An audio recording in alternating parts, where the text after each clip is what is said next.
everyone. My name is Jenny, and I'm here with Charlene Favorite, the fascinating wife, and we're on episode 5, talking about how to make your husband happy and all things fascinating womanhood. And today's topic is what to do if you disagree about parenting. So help us out there, Charlene. Yes, absolutely. It is a touchy topic yet again, because parenting is something that is so dear to women's hearts. So the first thing to ask yourself is if your husband is abusive. So most likely women will find that their husbands are not abusive. They may have short tempers and may not be able to be as relational as we would like as women for them to be with their children, but they are not too bad, even though they may be yelpy about disciplining.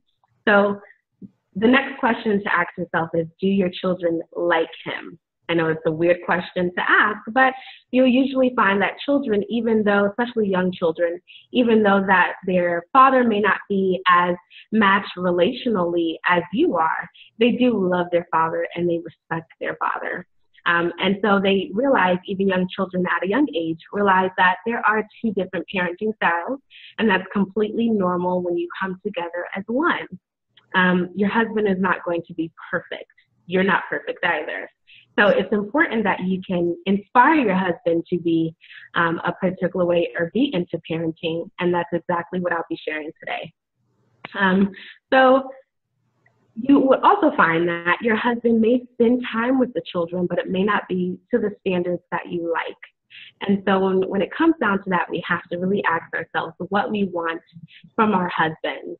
And this is something that I'll be talking about next week, but we don't want to ask our husbands for too many things, right? So we can't expect our husbands to go to grad school, work 50 hours a week, volunteer for church, be an excellent parent to their children, and maybe looking for a side job so that they can re-innovate the house and do whatever they need to the house and build something for you. It's a lot that a man has to do. And you want to make sure that if parenting is something that you are truly serious about and you really have a problem with, that you inspire him to be into parenting like you. So when criticizing fatherly skills, it does make him pull back a little bit. So you don't want to criticize him, because then he'll kind of feel that you can parent on your own, and you don't want that. So boys and girls, when they are young, they really need that fatherly love. They really need that connection in order to grow spiritually, emotionally, and psychologically. Yes. And that's what we aim for. So even if you are having an issue with your husband and you feel like you want to take the children away from him or pull back a little bit, you have to realize that you are hurting the children and not him at all. Okay, So yes, he does care about that, but the way that women's hormones are wired, we are the ones that have particular hormones to nurture and be closer to our children because we have carried them. Our husbands have not carried our children. And so that relationship has to be fostered and has to be fun for them.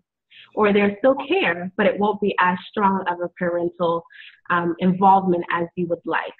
So you have to lay the groundwork. Children have to respect in order to have affection for their father.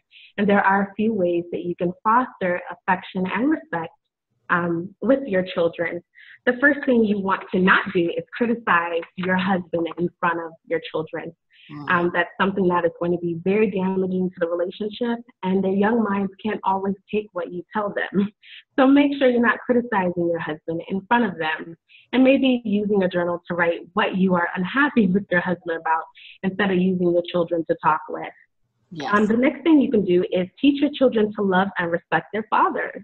So the way that you can do that is tell them great things about their father in front of them and behind their back, because that's the way to really foster a sound relationship. You can also praise every effort you see your husband do, because that's what you notice. And so it's important for you to say things like, I enjoy that you went out to the park with so-and-so, and even though you're super busy, you did what you had to do, and I really appreciate you for that. So that's something, again, it goes back to the last video, but that's something that you can do to inspire. I know for me, my husband and I have different parenting techniques, and he's constantly wanting to learn how I parent. And so we listen to podcasts together. But again, that's because I have tried to really inspire him on parenting and how I kind of want to see it done, right? So I believe in a different way of parenting that he is not used to. Sorry, my child is playing with the light switch. We're very in the moment at Fascinating Womanhood. There's going to be children around. That's very good. Okay. And the last thing is, don't be that wife, that nagging wife. No. That even though the husband is around, you're still kind of complaining, saying, oh, but you're not doing this right. And you're here and you're always here, but you're not putting up tents and you're not making popcorn with the kids. So don't be that type. Be grateful for the husband that you have. And just make sure that you are actually utilizing the other videos that we talked about and you're building on them so that you can come to this point. Yes, good point. Good point. Thank you so much. Everybody watching, please like, comment, and share. Visit Charlene over at thefascinatingwife.com. I know she has classes coming up in Fascinating Womanhood. So thank you so much for chatting with us today, and we will see you next week. Yes, thank you. Bye-bye.